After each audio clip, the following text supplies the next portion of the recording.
श्री परमात्मने नमः। श्री रामचरितमानस अध्याय उत्तरकांड पेज 854 आगे।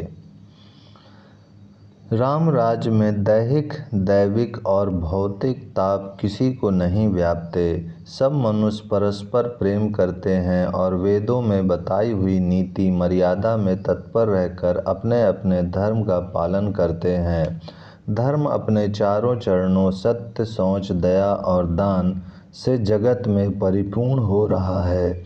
स्वप्न में भी कहीं पाप नहीं है। पुरुष और स्त्री सभी राम भक्ति के परायण हैं और सभी परम गति मोक्ष के अधिकारी हैं।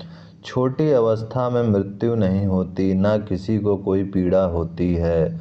सभी के शरीर सुंदर और निरोग है, ना कोई दरिद्र है, ना दुखी है और ना दीनहीन है, ना कोई मूर्ख है और ना शुभ लक्षणों से हीन ही है। सभी दंभ रहित हैं, धर्म परायण हैं और पुण्य आत्मा हैं। पुरुष और स्त्री सभी चतुर और गुणवान हैं, सभी गुणों का आदर करने वाले और पंडित हैं तथा सभी ज्ञानी हैं। सभी कृतज्ञ, दूसरों के किए हुए उपकार को मानने वाले हैं। कपट, चतुराई, धूर्तता किसी में नहीं है। काकभूषुंड जी कहते हैं, हे पक्षीराज गरुड़ जी सुनिए। श्री राम के राज में जड़ चेतन सारे जगत में काल, कर्म, स्वभाव और गुणों से उत्पन्न हुए दुख किसी को भी नहीं होते, अर्थात इनके बंधन में कोई नहीं है। अयोध्या में श्री रघुनाथ जी 7 समुद्रों की मेखला करधनी वाली पृथ्वी के एकमात्र राजा हैं, जिनके एक एक रोम में अनेकों ब्रह्मांड हैं। उनके लिए 7 द्वीपों की यह प्रभुता कुछ अधिक नहीं है, बल्कि प्रभु की उस महिमा को समझ लेने पर तो यह कहने में कि वे 7 समुद्रों से घिरी हुई सप्तद्वीपमयी पृथ्वी के एक छत्र सम्राट हैं, उनकी बड़ी हीनता होती है। परंतु हे गरुड़ जी, जिन्होंने वह महिमा जान भी ली है, वे भी फिर इस लीला में बड़ा प्रेम मानते हैं, क्योंकि उस महिमा को भी जानने का फल यह लीला, इस लीला का अनुभव ही है। इंद्रियों का दमन करने वाले श्रेष्ठ महामुनि ऐसा कहते हैं। राम राज की सुख संपत्ति का वर्णन शेष जी और सरस्वती जी भी नहीं कर सकते। सभी नर नारी उदार हैं, सभी परोपकारी हैं और सभी ब्राह्मणों के चरणों के सेवक हैं। सभी पुरुष मात्र एक पत्नी व्रती हैं। इसी प्रकार स्त्रियां भी मन, वचन और कर्म से पति का हित करने वाली हैं। श्री रामचंद्र जी के राज में दंड केवल सन्यासियों के हाथों में है और भेद नाचने वालों के नृत्य समाज में है। और जीतो शब्द केवल मन के जीतने के लिए ही सुनाई पड़ता है, अर्थात राजनीति में शत्रुओं को जीतने तथा चोर डाकुओं आदि को दमन करने के लिए साम, दान, दंड और भेद ये 4 उपाय किए जाते हैं। राम राज्य में कोई शत्रु है ही नहीं, इसलिए जीतो शब्द केवल मन के जीतने के लिए ही कहा जाता है। कोई अपराध करता ही नहीं, इसलिए दंड किसी को नहीं होता। दंड शब्द केवल सन्यासियों के हाथ में रहने वाले दंड के लिए ही रह गया है तथा सभी अनुकूल होने के कारण भेद नीति की आवश्यकता ही नहीं रह गई। भेद शब्द केवल सुर ताल के भेद के लिए ही कामों में आता है। वनों में वृक्ष सदा फूलते और फलते हैं। हाथी और सिंह वैर भूलकर एक साथ रहते हैं। पक्षी और पशु सभी ने स्वाभाविक वैर भुलाकर आपस में प्रेम बढ़ा लिया है। पक्षी कूजते, मीठी बोली बोलते हैं। भांति भांति के पशुओं के समूह वन में निर्भय विचरते हैं और आनंद करते हैं। शीतल मंद सुगंधित पवन चलता रहता है। भंवरे पुष्पों का रस लेकर चलते हुए गुंजार करते जाते हैं।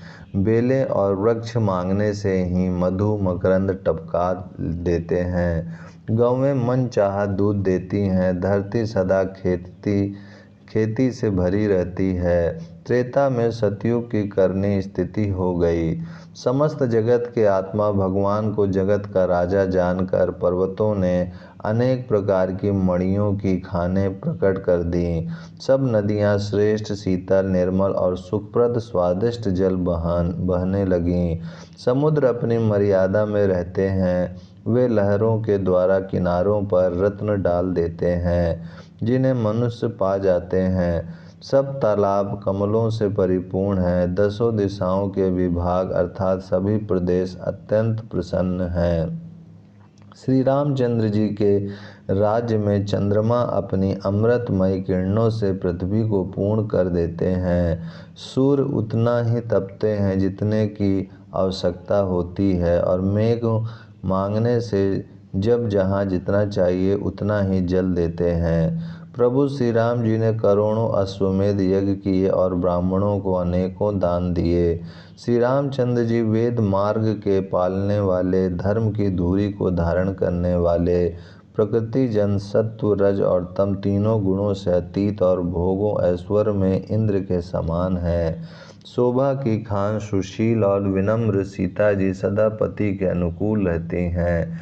वे कृपा सागर श्री राम जी की प्रभुता महिमा को जानती हैं और मन लगाकर उनके चरण कमलों की सेवा करती हैं।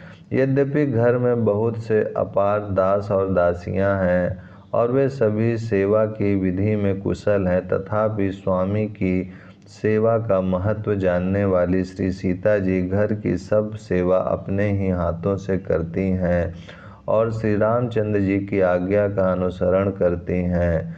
कृपा सागर श्री रामचंद्र जी जिस प्रकार से सुख मानते हैं, श्री जी वही करती हैं, क्योंकि वे सेवा की विधि को जाने कौशल्या आदि सभी सासुओं की सीता जी सेवा करती हैं। उन्हें किसी बात का अभिमान और मद नहीं है। शिव जी कहते हैं, हे उमा जगत जननी रमा, सीता जी ब्रह्मा आदि देवताओं से वंदित और सदा आनंदित सर्वगुण संपन्न हैं।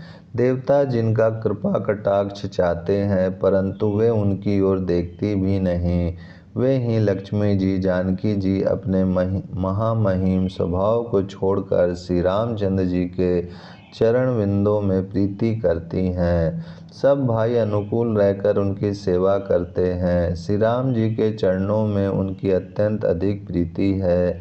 वे सदा प्रभु का मुखारविंद ही देखते रहते हैं कि कृपालु श्री राम जी कभी हमें कुछ सेवा करने को कहें। श्री रामचंद्र जी भी भाइयों पर प्रेम करते हैं और उन्हें नाना प्रकार की नीतियाँ सिखलाते हैं। नगर के लोग हर्षित रहते हैं और सब प्रकार के देव दुर्लभ देवताओं को भी कठिनता से प्राप्त होने योग्य भोग भोगते हैं। वे दिन रात ब्रह्मा जी को मनाते रहते हैं और उनसे श्री रघुवीर के चरणों में प्रीति चाहते हैं। सीता जी के लव और कुश ये दो पुत्र उत्पन्न हुए, जिनका वेद पुराणों ने वर्णन किया है। वे दोनों ही विजयी विख्यात योद्धा, नम्र और गुणों के धाम हैं और अत्यंत सुंदर हैं, मानो श्री हरि के प्रतिबिंब ही हों। दो दो पुत्र सभी भाइयों के हुए, जो बड़े ही सुंदर, गुणवान और सुशील थे, जो बौद्धिक ज्ञान, वाणी और इंद्रियों से परे और अजन्मा हैं तथा माया, मन और गुणों के परे हैं। वही सच्चिदानंद घन भगवान श्रेष्ठ नर लीला करते हैं। प्रातः काल सरयू जी में स्नान करके ब्राह्मणों और संजनों के साथ सभा में बैठते हैं। वशिष्ठ जी वेद और पुराणों की कथाएं वर्णन करते हैं और श्री राम जी सुनते हैं। यद्यपि वे सब जानते हैं, वे भाइयों को साथ लेकर भोजन करते हैं। उन्हें देखकर सभी माताएं आनंद से भर जाती हैं। भरत जी और शत्रुघ्न जी दोनों भाई हनुमान जी सहित उपवन में जाकर वहां बैठकर श्री राम जी के गुणों की कथाएं पूछते हैं और हनुमान जी अपने सुंदर बुद्धि से उन गुणों में गोता लगाकर उनका वर्णन करते हैं। श्री रामचंद्र जी के निर्मल गुणों को सुनकर दोनों भाई अत्यंत सुख पाते हैं और विनय करके बार बार कहलवाते हैं, ओम शांति शांति शांति।